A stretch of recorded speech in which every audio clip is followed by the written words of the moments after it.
¿Podría alguien por favor explicarme por qué esta fascinación con el socialismo?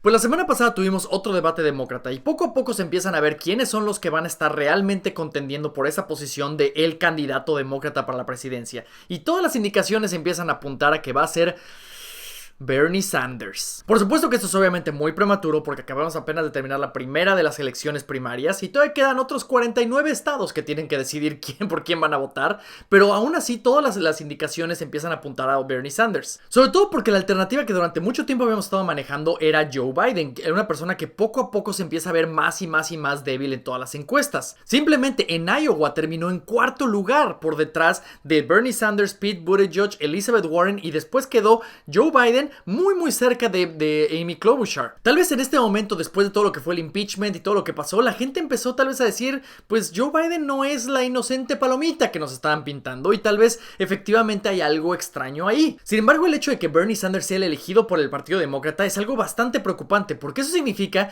que el 50% más o menos, del país va a tener como alternativa una persona que es un socialista democrático, como él mismo se dice, con el que realmente la realidad es que es una persona que es socialista a todo lo que da. Pero ¿qué es lo que realmente hace a Bernie Sanders un socialista? ¿Y qué es lo malo del socialismo? El día de hoy quiero platicarles un poco de qué es el socialismo contra lo que es el capitalismo. Pero vamos a empezar definiendo que socialismo y capitalismo únicamente son la parte económica de corrientes sociales. Por parte del socialismo tenemos lo que es el comunismo, o lo que significa valorar la comunidad por encima de todo lo demás. Por el lado del capitalismo tenemos lo que es el individualismo, lo que es básicamente valorar al individuo por encima de todo lo demás. Pero ¿cuáles son las ramificaciones de valorar a la comunidad por encima del individuo o al individuo por encima de la comunidad? Vamos a empezar con lo que se llama el dilema de los trenes. La idea es básicamente que tenemos un tren con, digamos, unas 50 personas. Este tren va a continuar en un camino que desafortunadamente va a llegar a un punto en el que las vías están dañadas y puede causar un gran accidente en el cual se van a lastimar o potencialmente morir estas 50 personas.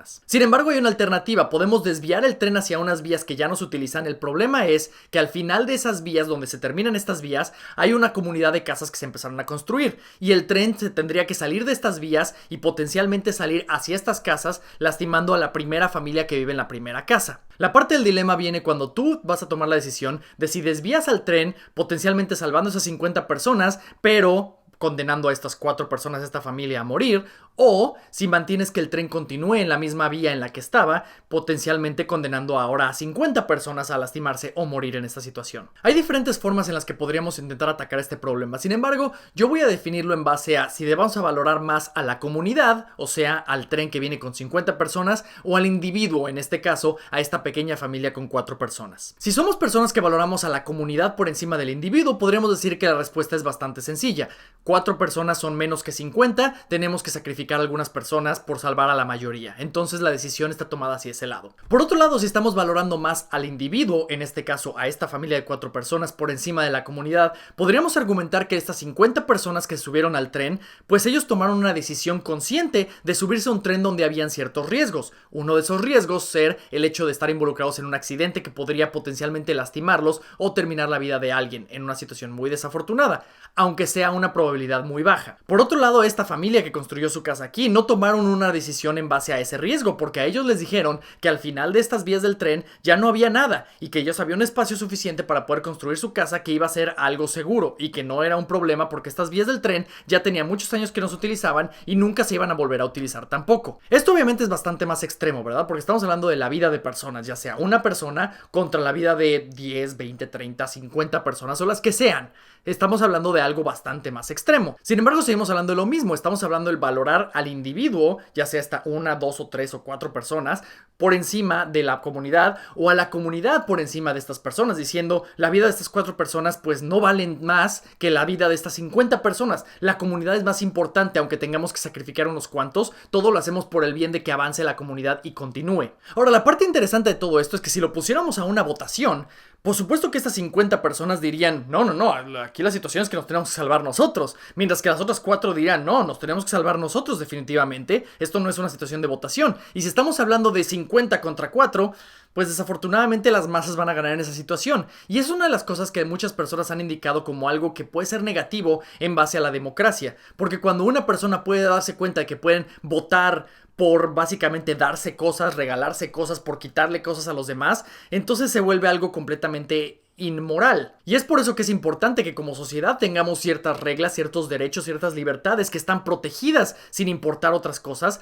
para que no tengamos una situación en la que un grupo venga y vote por básicamente arruinar a los demás. Pero vamos a tomar esto hacia el lado económico esta vez, y para esto voy a utilizar como ejemplo las deudas de universidades. Imaginemos a 5 personas que están en edad de empezar una carrera universitaria. Estas 5 personas están lo más cercano en igualdad de circunstancias. Una de estas personas va a decidir que prefiere mejor no entrar a la universidad, prefiere mejor irse a trabajar porque sabe que la universidad es cara y decide que mejor no va a entrar en una deuda y que prefiere mejor empezar su carrera, obtener experiencia y empezar su vida de esa forma. La segunda persona va a tomar la decisión de que va a trabajar mientras que está en la universidad. No va a irse de fiestas, no va a irse de viajes y no va a hacer ninguna de esas otras cosas porque lo que quiere es terminar con una carrera universitaria, pero no terminar con ciertas deudas de miles y miles y miles de dólares para que en cuanto termine, aunque tal vez le tome un poco más de tiempo que a otra persona, pues básicamente puede empezar su vida con 0 deudas. Las otras 3 personas básicamente van a hacer lo que la mayoría de la gente hace hoy en día, que es tomar una deuda universitaria y empezar su carrera universitaria como tal. Vamos a avanzar ahora 3 años al futuro, donde 4 de estas personas siguen terminando su carrera universitaria y una de ellas sigue trabajando básicamente con 3 años ya de experiencia. La primera persona lleva ya 3 años trabajando, tiene un ingreso estable,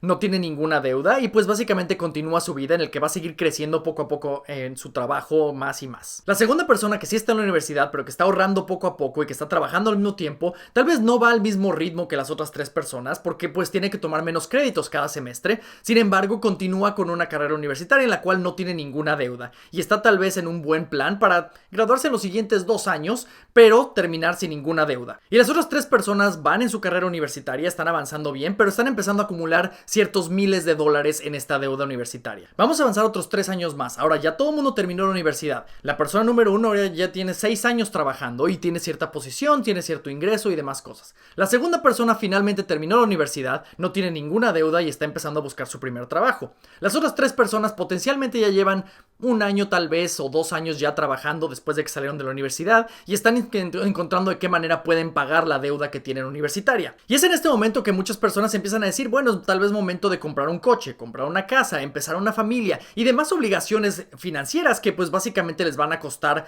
todavía más deuda o empezar tal vez alguna deuda como las primeras 2 personas. Sin embargo, para las 3 personas que tomaron deudas universitarias, ahora están empezándose a meter un poco en más problemas porque además de la deuda que tienen que pagar a la universidad, ahora tienen que tal vez pagar ese coche, esa casa o alguna otra deuda que quieran sacar también. Y ese es el momento en el que podemos decir, oye, ¿cómo es posible que haya gente como estas 3 personas y muchas más que tienen una deuda universitaria y que no pueden realmente empezar una vida y comprar un coche, comprar una casa, hacer todas estas cosas porque tienen esa deuda que los está ahogando? Y sí, efectivamente hay otras personas que no tienen deudas, sin embargo hay muchas más que sí la tienen y como valoramos a la comunidad por encima del individuo, ¿qué tal que tomamos toda esta deuda que todas estas personas tienen y la dividimos de una forma equitativa entre todas las personas del país? De esta forma, esas mismas personas van a seguir pagando, pero van a pagar un poquito menos y tenemos otras personas que no tienen deuda porque pues tal vez tengan mejores circunstancias. Esas personas pues están en una mejor posición para poder pagar un poquito más y entonces todos nos ahorramos esas deudas de las escuelas y todos empezamos igual, ¿no? Eso es efectivamente como pensaríamos en una forma comunitaria. Estamos valorando a la comunidad por encima del individuo. Sin embargo, si pensamos en el individuo, tenemos estas 2 personas que hicieron ciertos sacrificios. Tal vez la primera persona que decidió no ir a la universidad empezó con un salario significativamente más bajo que las personas que sí tenían un título universitario, pero es lo que decidió hacer con tal de no tener que pagar esa deuda. La segunda persona, tal vez le tomó más tiempo terminar la universidad. Durante la universidad no fue a fiestas, durante la universidad estuvo ahorrando dinero y durante la universidad estuvo trabajando duro para no tener esta situación en la que tiene la deuda. Sin embargo, en este momento la comunidad está diciendo que tienen que ellos tener deuda de cualquier forma. Sin embargo, si valoramos más al individuo, no podemos ignorar el hecho de que la primera persona tal vez tomó un salario significativamente más bajo que los demás con tal de no empezar con deuda. La segunda persona le tomó más tiempo terminar su universidad y durante su universidad estuvo trabajando al mismo tiempo, estuvo ahorrando dinero, tal vez no fue a ciertas fiestas e hizo ciertos sacrificios. Todo esto es importante porque ellos hicieron ciertas decisiones, tomaron ciertas decisiones para estar en la posición en la que están. Las otras 3 personas también tomaron ciertas decisiones, también valoramos al individuo de esa forma, pero estas 3 personas tomaron una decisión en la que firmaron un contrato de que iban a pagar una deuda. Por lo tanto, como valoramos más al individuo que a la comunidad, no vamos a ponerle un peso al individuo de algo que tomaron otras personas como decisión individualmente. El valorar al individuo es para tanto cosas buenas como para consecuencias de las cosas malas que tomaste. Y esto nos lleva a la siguiente parte, y es la parte más peligrosa de lo que es el comunismo y socialismo, que es el hecho de forzar estas reglas para todas las personas. Porque empezando con el tren, por ejemplo, cuando tenemos un gobierno que es el que toma la decisión de si el tren se desvía o no se desvía, cuando el gobierno en general es un gobierno comunista que valora a la comunidad por encima, ya no importa la opinión de estas 4 personas, ya no importa la opinión de las personas que van a morir en esta situación. El gobierno va a decidir, les guste o no les guste, vámonos, adiós. Adiós personas, porque la comunidad es más importante. En el ejemplo de la deuda universitaria, de la misma forma, ya no importa el hecho de que tú como persona hayas trabajado duro, ya no importa que tú como persona hayas decidido tomar ciertas decisiones y sacrificios, no importa nada de eso, porque la comunidad es más importante. Entonces esta deuda les viene a todo mundo. Y esta es exactamente la razón por la cual los gobiernos socialistas empiezan a sufrir en cuanto a situaciones económicas, porque cuando ya no importa el hecho de que yo haga ciertos sacrificios, ya no importa el hecho de que yo trabaje duro, ya no importa el hecho de que yo le eche más ganas que otras personas, al final del día yo voy a tener que pagar por todo mundo, ya no hay cierto incentivo para que yo trabaje duro, ya no hay cierto incentivo para que yo me sacrifique, ya no hay cierto incentivo para que yo estudie más, porque al final del día, ¿para qué sirvió? De todas formas nos van a dividir a todos, nos van a dar a todos. Y lo que ocurre en estas situaciones es que como sociedad nos estancamos. Y eso lo hemos visto una y otra vez en diferentes países. El gobierno empieza a tomar el control de todo y empieza a dividir las cosas. Por lo tanto, ese excepcionalismo individual ya no tiene valor. Entonces la gente pierde esa motivación. Vamos a tomar como contraste lo que ocurriría en un sistema en el que valoramos al individuo por encima de lo demás. Y para esto, el mejor ejemplo de esto es el internet como tal. Porque el internet no reconoce a la comunidad como tal, reconoce al individuo. Es una plataforma en la que básicamente si tú pones algo para el mundo y al mundo le gusta, vas a tener éxito. Si no, no lo vas a tener. ¿Y qué es lo que salió como resultado de esto? Tenemos compañías como Google, como Amazon, como Facebook, como Twitter. Compañías que empezaron diminutamente, empezaron en un garage, empezaron con una persona teniendo una idea, la pusieron en internet y a la gente le gustó. La gente encontró valor de esto y decidieron utilizarla. Y pudo crecer más, y pudo crecer más, y pudo crecer más. Jeff Bezos no se hizo un multimillonario como es hoy en día estafando a otras personas. Lo hizo haciendo un sistema que la gente le encontró valor y el mercado habló. Muchas personas dirán, ay, no debería ser, no debería ser. Pues deja de comprarle a Amazon. Así de simple es la cosa. La realidad es que hay mucha gente que dice que desigualdad y que bla, bla, bla, pero siguen utilizando sus Facebooks, sus Twitters, su Amazon y demás cosas, sus Ubers y todas estas cosas. Porque, ¿qué creen? Todas estas cosas que salieron de un sistema capitalista en el que dijimos, si tú le echas ganas, vas a tener éxito. ¿Y qué creen? Salieron compañías que crearon este éxito y que crearon una vida mucho más sencilla para todos nosotros. Yo no podría estarles hablando a ustedes en este momento si no fuera por otras personas que vinieron y dijeron, hay una oportunidad aquí de que pueda ganar algo de dinero. Hay una oportunidad aquí de que pueda crear algo para que la gente tenga videos y los ponga para internet para que todo el mundo los vea.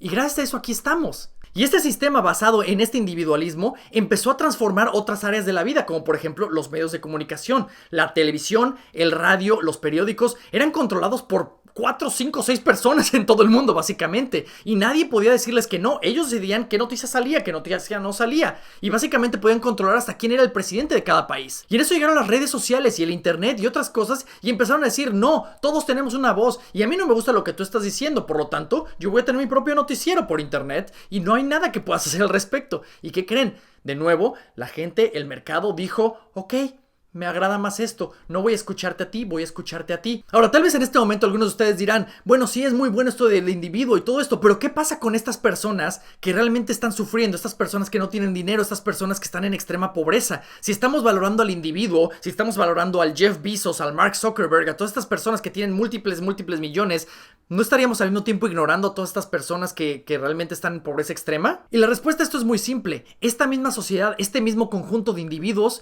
tienen que tener un compás moral para decir, hay que cuidar de las otras personas que no son tan afortunados. Pero es algo que ellos tienen que decidir. No es algo que un gobierno venga y diga, vamos a quitarle a todas estas personas y darles a estas personas de acá. No. Esto es una situación en la que cada persona de este lado que ha ganado algo de dinero, que ha tenido algo de éxito, digan, tenemos que ayudar a las personas que son más necesitados. Y es así como surgieron las organizaciones no gubernamentales, es así como surgieron las caridades. Grupos de personas que dijeron, a mí me importan estas personas. No me están forzando a que me importen estas personas. Yo estoy tomando como decisión que hay que cuidar de estas personas, hay que cuidar de este grupo de personas, hay que cuidar de esta comunidad.